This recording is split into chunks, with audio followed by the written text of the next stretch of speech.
Greetings. Welcome to the Dragon Con Urban Fantasy Track author interview series. I am joined today by longtime friend of the track, Linda Robertson Reinhardt. Linda, thank you so much for being here today. Thanks for having me. I haven't seen you or been to the con for a bit, and I am delighted to get to talk to you. Well, thank you so much. I really appreciate it. It's been much too long, as you said, since we've actually seen each other. So I'm really excited about getting to spend this time together and talk at more length about your body of work and some of the other things that you're doing. But my very first question for you is the same one that I ask everyone that I do these interviews with, and that is, were you a fan of fantasy and science fiction as a child or young adult, or was that something that came to you a little bit later in life? Absolutely a fan as a kid.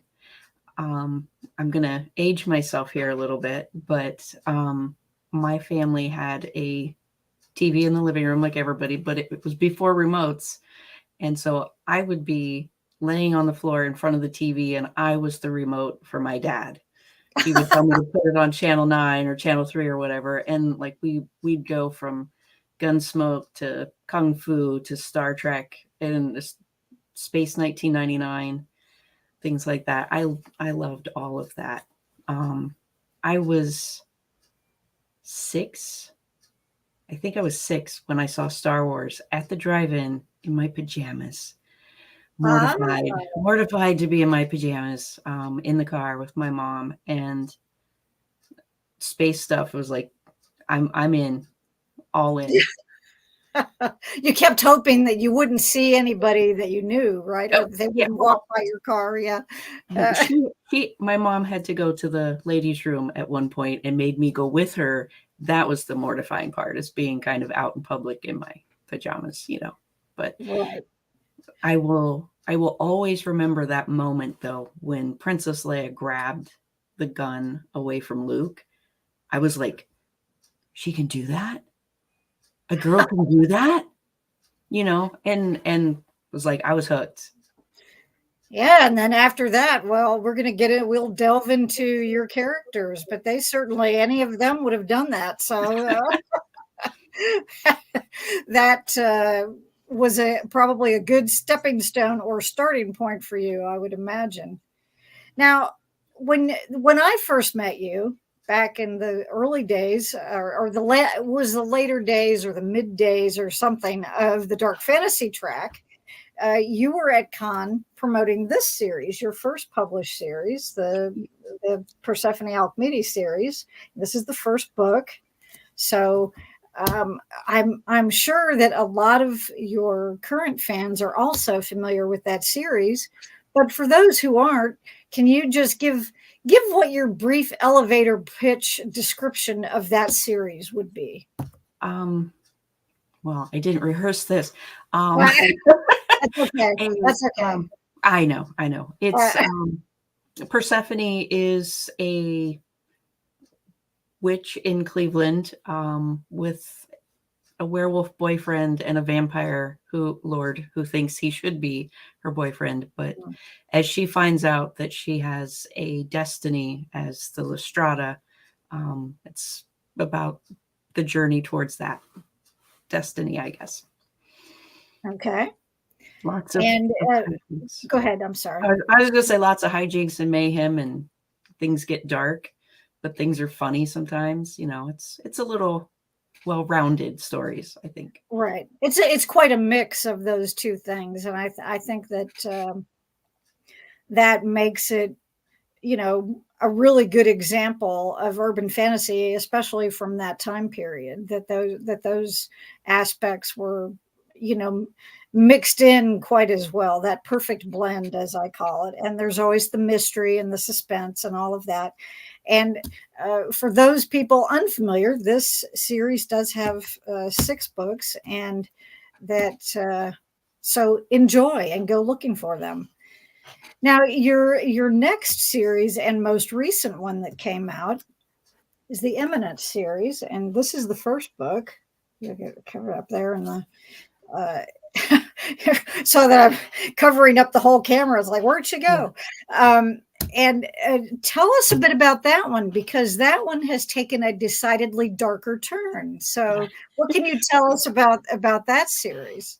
Um, it, yeah, it really blends in some horror with with the fantasy, and there's a sci-fi twist in there. I guess when I'm at the table hand selling, what I say is, it's, if I had movie references, it's kind of like Constantine turning into Stargate.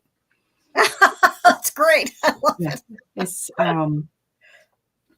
it's about an angel who is or a young woman who's transformed into an angel against her will, and she proceeds to tear heaven apart to get her freedom back. Yes, and she's a tough young lady. Doesn't always make the greatest choices, but hey, she learns, right? Yep.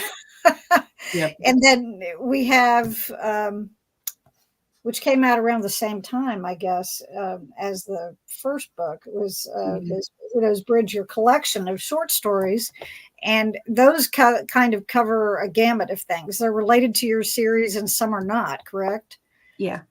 That are not connected to the existing series. And what can you tell us about that one, and how did that one come about? And did you enjoy doing short form as opposed to novel length, which you had been, you know, doing more of, or at least that's what you're most known for? So, The short stories are more more troublesome for me. I know that they come together quickly because they're not nearly as long to produce, but it's its own animal in a way, to have to set all the stage and bring the plot around and wrap it up in a tight um, format. Like, I like having the room to go into everything with the novels better, but um, Widow's Bridge has everything that was published of mine up to that point, and then a bunch of stories that were brand new. So yeah, it was a mix of both, and there's the table of contents, so and yeah, people can see there are quite a few stories in here. yeah, and there's artwork in there, Oh, and that's right. That's yeah, right. Thank you for reminding me, because I'm. Oh, here's a good one. Here's your Lilith. yeah, That I like that one. Yeah, yeah. One of So my favorites. she probably scared me, and that's why. No, I'm kidding. And I was like, no, don't try to summon her. Don't mention her. Yeah. And she won't. Too late now. I've already said her name. Uh, so, and we will get to it soon. But well, why don't we go ahead and do that now? You are currently working on another series now, and I should mention that the Eminent series has 3 books in it. It's a trilogy, and you have finished the first book of a new series. And what can you tell folks about that one? And I don't know, because I haven't heard yet. How many do you have planned for that one? Another trilogy, or is it kind of open ended at this point? Um, well, this one's standalone, so I would absolutely delve more into their world. But at this point, I'm not totally planning. I have ideas for the next one, but there's some other things calling to me to work on next. Oh, So I may leave this one as its own, unless, if it takes off, yeah, I'll do more in their world. But um, it's called Making Ash of Errors, yeah. and it's about a trans woman who has a elemental that she thinks she's the only one who has an elemental, until she's kind of caught in the crossfire between a couple of secret societies. And she finds out. Yeah. And I have read the beginning of that, and I will say I think people will quite enjoy it. It's and I it struck me on first on reading that bit, which I forget exactly how much it is, the first several chapters anyway. And it struck me as being kind of in between your other two series in terms of tone. It seems as though it's got a little bit of a little bit more of the humor that appeared in Persephone's series, along with the more seriousness, or the intensity, should I say, of the Eminent series. So that was, to me, that was kind of an interesting thing to be able to draw on both of those. So I'm not sure if that was your intent, but as a reader, that's how it came out to me. Yeah. In the Yeah, the Eminent series is very dark and intense, and if there's any humor in there, it's very sparse and just to break up a really, really intense moment for the reader, something else happening. But with Chrissy, she's goofy and she's fun, and she likes to have fun, and I loved writing her so much.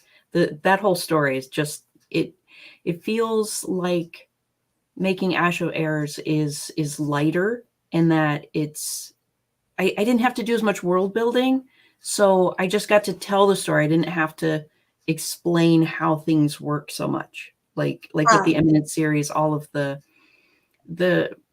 religious connotations of heaven and how I'm twisting all of that needed a lot of explanation, and you can't info dump, so you have to, it's a little bit all the time, but I didn't have to do that with this one. I just got to really get into what was going on for these characters. Now, when will this one be available to the masses? I'm doing the cover reveal this Friday. And I think it's April 23rd is the date we're looking at. Okay, so wonderful. We will, to be fair, I'll be at the Fan Expo in Cleveland April 12th through 14th, and we are going to have print copies there, so anybody who's in Cleveland could get a copy sooner than that, but okay, otherwise you have to wait. All right. Well, you heard that here, people. April 23rd. Unless you're in Cleveland, go to the Fan Expo and you can get it there. Now, between all of your different books, who have been some of your favorite secondary or recurring characters to write? Well, okay. In the Persephone series, Johnny is the musician, the rock and roll boy. So he's always going to have a place in my heart because he's a guitarist. This way, the guitar's right back here. Like, he came about because, when I was going to cons before I was published, and they say, write what you know. Well, I'd been lead guitarist in a band for a while, so I knew that. I thought that would be interesting to people, so I developed him. And then as I thought about who his love interest would be, Persephone came to be, and she just took over the whole thing. So that little bit about that series. But Mnesis, if I ever get to do 7, 8, and 9, a lot of the last one would be from the vampire Mnesis's point of view. I hate saying his name in plural. There's so many S's. Yeah, exactly. It's like, how many does that have? Yeah. Mnesis's. There'll be a lot from his point of view, and I look forward to that, but I don't think I'm ready to handle him because of how old he is and how much baggage he's carrying because of all of the events that, if you read the books, you'd know he'd been through. I don't know that I'm ready yet. In the Eminent series, side character Nathan. Nathan was kind of the comic relief in there in different moments, and he's very sunny in personality. Right. Yeah. I enjoyed him. I guess I could talk about the new one. Oh yeah, well you could give just a brief little tidbit. That'll get people even more piqued, but that's up to you. Uh, Well, the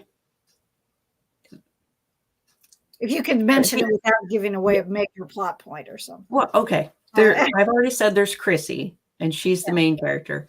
The secondary character goes by Demo because his name is Demosthenes, and that's like a lot, so he just goes by Demo.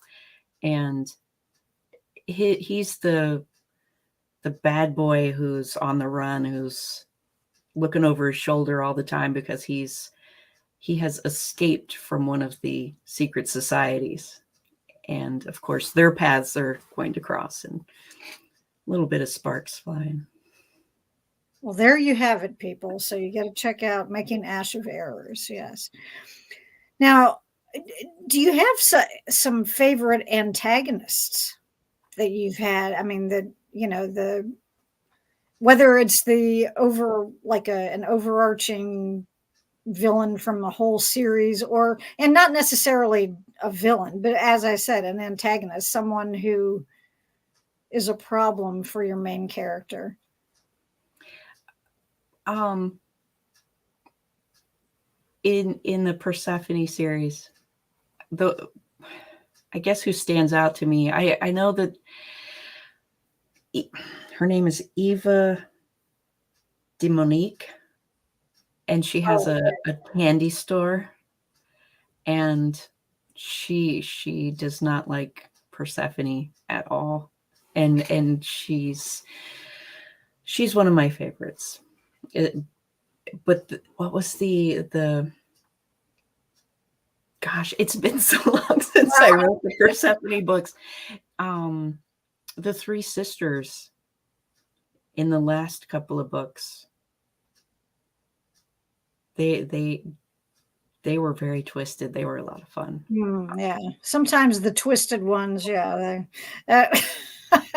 Yeah. It with the Eminent series, there were so many demons that I got to create that worked independently or as groups. And just like their names, coming up with their names. Some of them I borrowed from other books where I research books that Mm. had lists of demons or whatever, but their names are just so cool to me, like Balfemelech. Yeah, Um, exactly. It's yeah, like, how did somebody come up with that in the first place? yeah, yeah. Yeah. Just so much fun figuring out what their evil little quirk and how it's going to show and manifest and giving them personalities. Okay.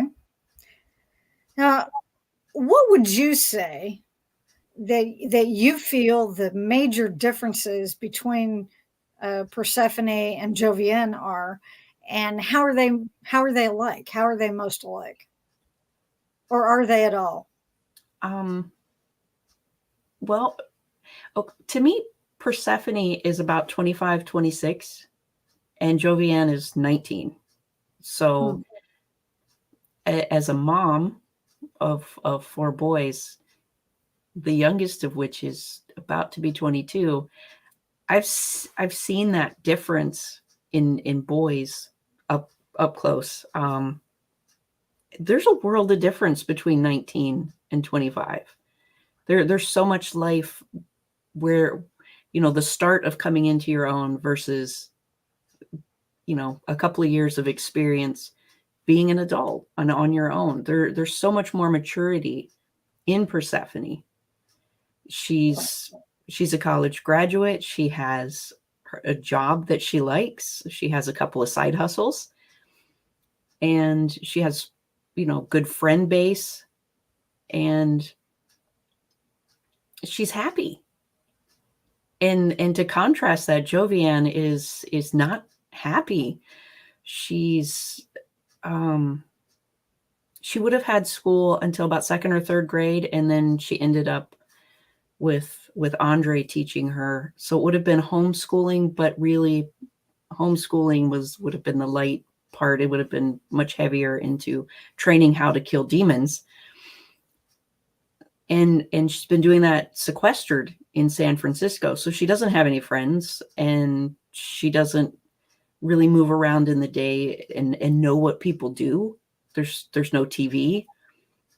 There's no internet. Like she's completely devoid of all of that kind of socialization. And when she ends up becoming an angel and being on her own, she's young and impulsive and inexperienced, and she makes a lot of mistakes, but she knows what she wants, and it's not to be bound to this immortality of killing demons forever. That's not what she ever wanted for herself, and she feels like she got duped into it. And when I guess everything that happened to her in her life, because she can see senders, these horrifying creatures that she's always been able to see them, and her parents didn't know how to handle this kid who was seeing things that they couldn't see, and they made really bad choices, and they kind of broke her. And then when Andre got her, he mended all of that, but then she finds out about his lies, and it shatters her all over again. Right. So Yeah. Yeah. Good. I was just gonna say the way that they're the same is that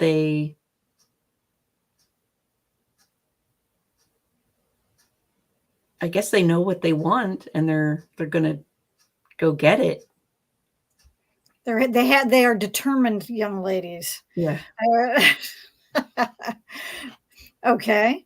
Now, if one of your characters, or you can pick, you can take all three of your main characters and choose a different answer for each of them. But if they could make a guest appearance in someone else's series, which one do you think? What would you like to see them do? What would be fun for you? Where do you think they would fit, I guess? Well, I guess if Jovian could cross paths with Constantine, that would be cool. Oh, since, yeah, since that's kind of that fighting demons is her thing. That would be cool. I don't know. Where would Persephone fit? What if she ran into Kitty Norval from Carrie Vaughn's series? That would be interesting too. Yeah. That would. I could see them having some interesting conversations. Let's put it that way. Yeah. Trading notes. Yes. Or, it's because I don't think you mentioned it. And for people unfamiliar with that series, and you talk about Persephone's, she has a couple of side hustles, but there's something that she does once a month that is very helpful and advantageous to a certain population in her area. And would you like to tell people what that is? In the Persephone Alchemy world universe, the werewolves can kennel in different places. There's a hierarchy. They have a place to go that is more like every town has one that's known, but there are people like Persephone who has outfitted their basement with bars and structure that can contain them, and she kennels her friends. So it just seems like once a month they're all hanging out and partying, and they don't have to be out to the community that they're actually werewolves in that way. All right. So they have a safe space, in other words. Yeah. But I could just see she and Kitty getting together and Kitty giving her lots of notes on what she could do with her kenneling. So that might be fun. But what about Chrissy? Is there something that she could appear in that would be fun? I don't know. I'm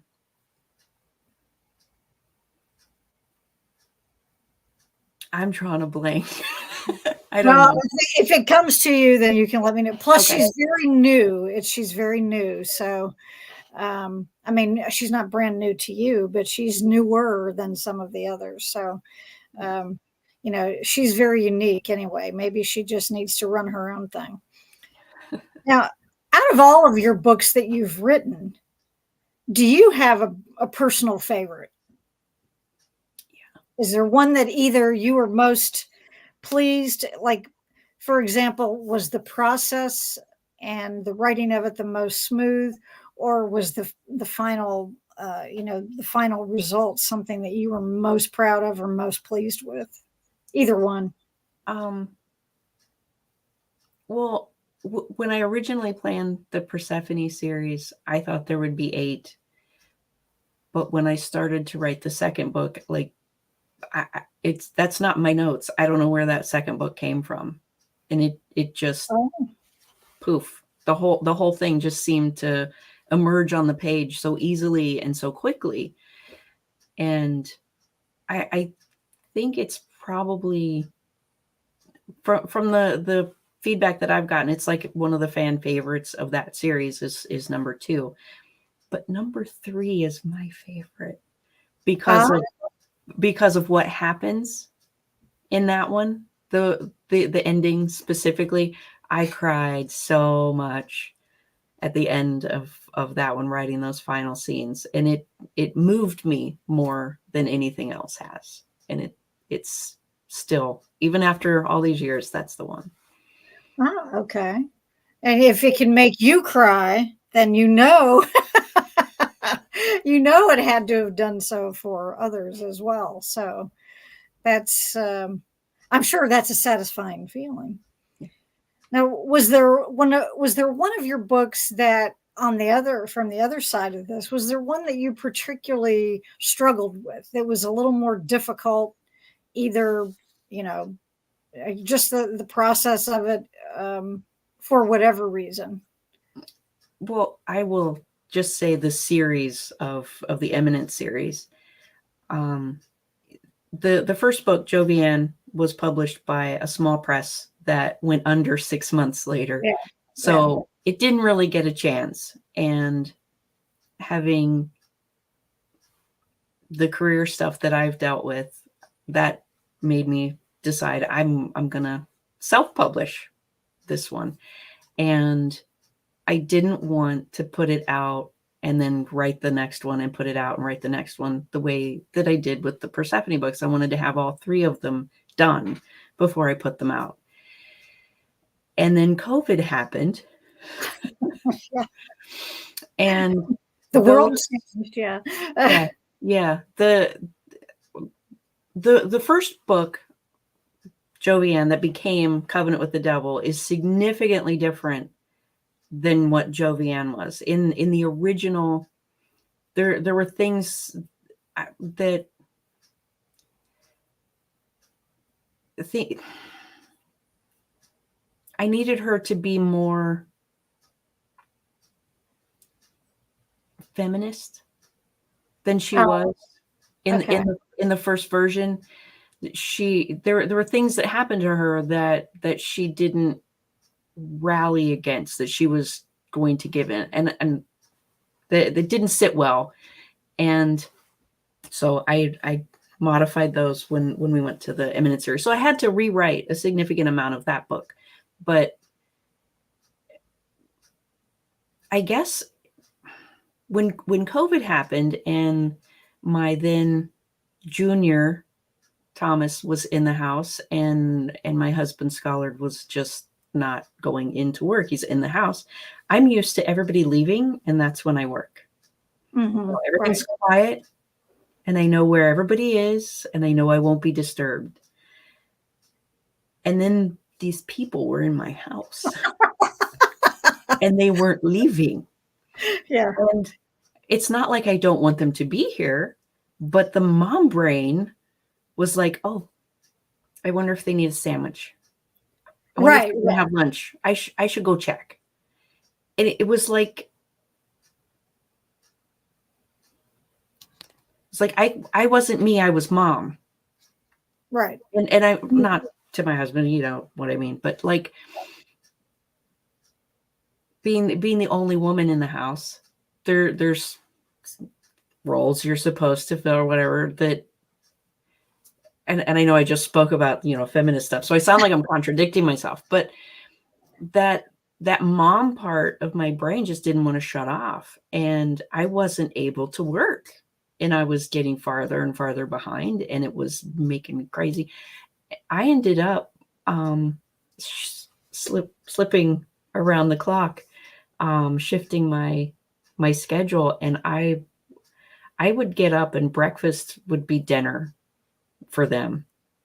That was my breakfast, and then go to bed, good night. And then I would go to work, and I would work until like 4 a.m. because the mom brain knew where everybody was and knew I wasn't going to be disturbed, just like when they're off to work or school. And that was the struggle, because I hated being on that time frame. I didn't see sunlight. I missed, so like if I had a doctor's appointment or had to go to the dentist or whatever it was that it was going on during that time, it was such a hassle. Like I'd have to stay up to get that morning appointment so that then I could crash and go to bed. Right. So the circumstances around that whole series made writing it difficult. But I'm really proud of having that one done. I feel like since that, like that's the one that's been weighing on me for so long, but with it being done and out there, it was like, what's next? You know, I can't wait. And then making Ash of Errors came to you, and that was kind of your post-COVID return to more of a regular schedule. yeah, definitely back on the regular schedule now. I can imagine that is difficult. I know that you know, a lot of writers had issues during that time, and I would imagine that much of it was similar to what you were experiencing in terms of just kind of flipping what your work regimen or schedule is in the first place and making it more difficult to concentrate, aside from all the other many things that people were dealing with just on a psychological basis that were related to it. So bravo for you, or to you, for getting it done, and to your family for hanging in there as well, right? So yeah, and let me tell you, part of the process for me is the music. right. Like if I get stuck, you know, I'm going to be doing art to portray the scene or score the scene or write music for that character, because that helps me, you know, it's a different part of my brain, and the story brain can be working out whatever that blockage is, but it's influenced by all this other stuff that I put together. And mixing and mastering a song cannot be done with headphones on, because it's here, you need to have it out. And my family was not a fan when I was composing in the middle of the night. And that's why I have this office here, because I was driving him a little crazy. So my husband finished this room in the basement for me. And there's soundproof stuff in the ceiling. Oh, there you go. Okay. Yeah. Well, that's actually a very good segue into my question about your music. And you know, a lot of folks who are fans of your writing may not be aware. I mean, they probably know about your background as a musician, but they may not be as aware of the fact that you are continuing with music, and from a sort of a different angle, but keeping from what you started out as. And you had mentioned before that you were many years ago a lead guitarist in a band. And so tell us a little bit about that, and just kind of how that has segued into the music that you do now. Well, I took piano lessons when I was 6 and got kicked out because I wasn't ready. And then I started again at 8. and I took piano lessons till I was 14. And not that I was a great pianist, but my teacher said she couldn't teach me anymore, that I had learned all I could from her and I needed to find the next level. But I didn't really want to play piano. So I thought for a while I wanted to play bass, but I definitely wanted to be in a rock band, you know. Of course. And yeah. And and my dad got me that red guitar back there. Okay, yeah. And I was 16, and by the time I was 17, I was playing lead in a cover band locally, and we were the house band for a bar that we shouldn't have been in. My drummer was 16 at the time, and we were running with the big boys who were in their 20s. We were running with them, as far as like we were as good as them, I think is what I'm trying to say, is that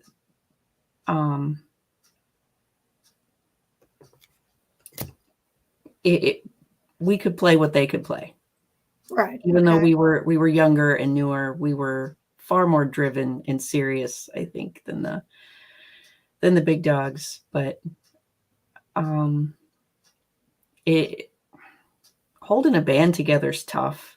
There's so many personalities wanting to do different things and take different directions, and coming out of school and graduation, and what direction is your life going to go? There's so many factors that play in. It's hard to hold a band together. And I always wanted to compose. I was always into like the Star Wars music. Anything John Williams did, I thought was fantastic. And I had those CDs as much as I had the rock and roll, well, cassette tapes. They were cassette tapes. It was that time. But in 2017, it was 2017, my husband got me Pro Tools, and I've been acquiring libraries for that ever since. And from the first day, it was, an orchestra at my fingertips that I can do anything. And it's so rewarding. That first day, we'd set it up and figured out, like, I knew how to run it, that evening. And the next, I was like, I can't do this. I got to wait till the morning because I'm going to get lost. I know I'm going to get lost. I'll never go to bed. Yeah. The next morning I got up, just couldn't wait to start. And I made my coffee. I came down, started my stuff. Well, at that time my office was upstairs. And at like 5:00, I glanced at my phone, like it flashed or something, and I was like, oh shit, I didn't do that. I have half a cup of coffee left. Like I was gone. That whole day, just gone. And I heard my husband upstairs. That's what it was. I heard him come in, and it hit me that I had just been lost all day. And I go upstairs, I'm like, I haven't made anything for dinner, and he went like this. He had a bag. He's holding out a bag. He had stopped at the ice cream place and got me a hot fudge sundae and was like, yeah, I don't figure we're having dinner today. He knew you so well, even then. Yeah. And it's still like, I wish that I had that kind of focus with the words in the books. And I think I used to, but not for that length of time. I've always been like focused on what I want to do, but probably 2 hours on book stuff, and I know I need a break, and Right. my brain checks out and I'm walking away and I'm doing something else. There's no checking out when it's music. I'm in there until it's done, unless, my back starts to hurt or something else makes me walk away from it. Right. It, If it- there's some outside force that's coming upon yeah. it. Yeah. Well, one of the things that grew out of that was your CD that goes with the Imminent series. And it's got some very lovely stuff on the inside too. And what it does say, which I will read for people, is that I composed these songs and themes as I wrote the Imminent series. The music helped me define the characters and the unfolding events, becoming as much a part of the story as the words on the page. And that, that is pretty fascinating, and I'm sure that would make many other writers jealous who don't have that capability to, you know, meld things with music. I mean, I know a lot of people listen to music and have playlists, but I'm just Mhm. saying for you, I mean, pretty much what you're saying is that this part of it is as important to you as what the words are that people are reading about the books themselves. Yeah. The themes in there, um, like Jovian's theme will show up in other people's songs because of the way that they're interacting, or um some okay, the Cinders theme, the way that that develops from Cinders into Apolline, into what's the last one? I'm looking and The see what blank one. it's um kind of dark in here, so. yeah. Oh, it's over here. Gosh, I should know my own stuff, right? um There's a love theme that's the last, next to yeah. last. Is that the one you mean? Nope, because that is not about who you think it is. Oh, it's the Oleim. From Oh, Cinders to Apolline to Oleim. The way that it, I mean, it's so dark and creepy the first time through. And then when you get to Apolline, it's like it's a different song, and then it takes on these characteristics of Cinders. And it's like, what's going on here? And then you get to the Oleim, and it's that same theme, but now it's joyous, it's triumphant. And to take something from the creepy version and turn it into that is it's so satisfying. It's yeah, no, I'm sure it is. Yeah. yeah. Because it's just another way to accomplish that goal that if you are used to doing it with words, or if that's the more typical approach, if you're able to do it another way as well, yeah, that I can see where that would be very Yeah. satisfying. Well, every movie that you go into, there's themes for the characters, and I Right. think I've always been more attuned to what's happening with those themes and how that's being used to reflect what's happening visually on the screen. And getting to do that with my stuff, and have, this is how I see them visually for the artwork, and this is how this should sound, the cinema in your head. I'm giving you the images to play with, I'm giving you the music to play with, I'm giving you the story to create it all. It's everything I've ever wanted to do. It's the only thing I've ever known to want to do, is to have all three of those things together, because those are the three things that I've always been interested in. Oh, okay. Well, it Like, looks as though you're just rolling along, getting to do them then. Good I'm for very you. lucky. I'm very lucky. Very grateful.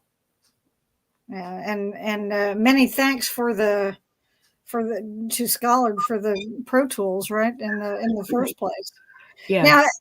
that The brings me bulletin to a program. question that's yeah, a question that's kind of a craft question, and which I'm always curious to hear people's responses, is about when you are actually writing the words, the written word. Do you like to have absolute quiet at that time, or do you like some kind of background sound? And and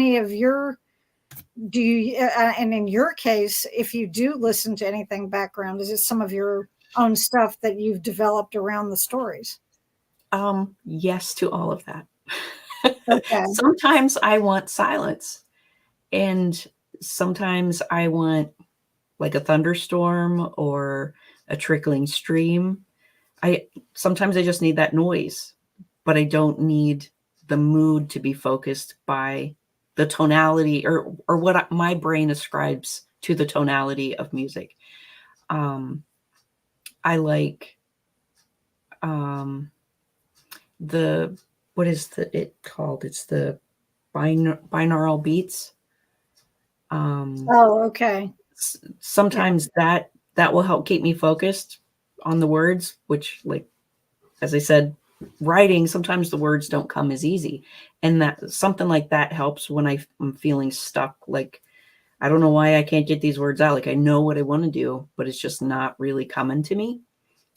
The binaural beats or the water sounds, the rain or the stream or waves on a beach or whatever, that will work really well then. I think I want the silence when I'm like doing the world building and the pre stuff, because I don't have any ideas that about how it should sound. And I want that, I want to develop the sound of it after I've figured out what I'm doing. And I don't want the other sounds to overprint Oh, what yeah. yeah. And then if there's like an action scene, definitely, what is it? Armies of Heaven, the Chthonian Gate opens, Battleground, like that, stuff like that. Definitely kick that in and put that on loop. If that's the thing, especially Battleground, that last battle scene in the book, Martyr. There's so much happening with the different characters. And that song is a little longer because I feel like I know how this should play if it's a movie. And Right. here's the score for that scene. Beginning to end, this is how that runs. And I mean, she's an angel, so there's bits where the notes are falling because she's falling through the air, and there's like I know how that would work if it was a Right. film. Right. And it helps I you could to direct. visualize it. Yeah. Yeah. Well, it's I get different answers from people about that, but most people do say that they do appreciate some kind of background sound, but that it always has to be instrumental, not having the lyrics. But in your case, since you've got these the music that helps you to, it's almost as though they feed off of each other, is the feeling I'm getting from what you're saying, your words and your music. And that's pretty cool that that you're able to do those at the same time. Hopefully you can turn them off when you need to actually like go to bed or something. I wish I could too. Yeah. Well, one of these days maybe it'll get into that groove. So there now, are musical lines just stick and they go over and over and over, and it's like I've got to get that one out because so it'll leave me alone. right. The melody or something, like you hear it and just. Well, one thing I discovered years ago was that occasionally I would have, if I had trouble going to sleep, I discovered that I wasn't consciously doing it, but that I was making a list in my head of things I needed to do. And so I thought, well, the heck with that. I'll just get up and go write it. So it's kind of, but it's a lot different than getting up and having to create music. So, it's like, okay, I can go write the list down that has these 6 things on it. It's not so bad. I'm sure that getting up in the middle of the night and trying to do your music might be a little bit more difficult than that. But Linda, I really appreciate you taking the time to talk with me today. It's been wonderful to get to visit with you for the first time face to face in a long time. And, we certainly hope we will get to see you again at Con. And I hope everybody will check out your work if they are unfamiliar, and those who are, you guys got something good to look forward to. Remember, April 23rd or April 12th through 14th. Is that right? At and the Cleveland, is it a Cleveland Comic Con, or what is it called?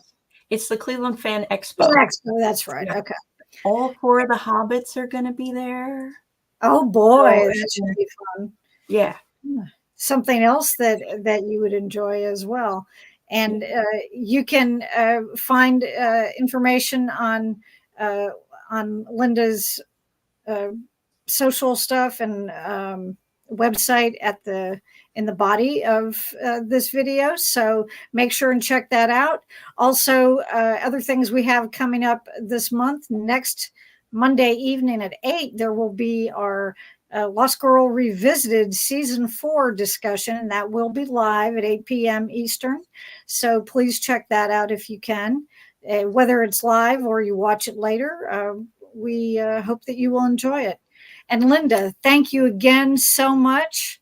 And I'm sure that all of your fans will enjoy hearing some of these details about your process. So thank you. Well, thank you, Carol, for having me and for asking these wonderful questions and giving me the opportunity.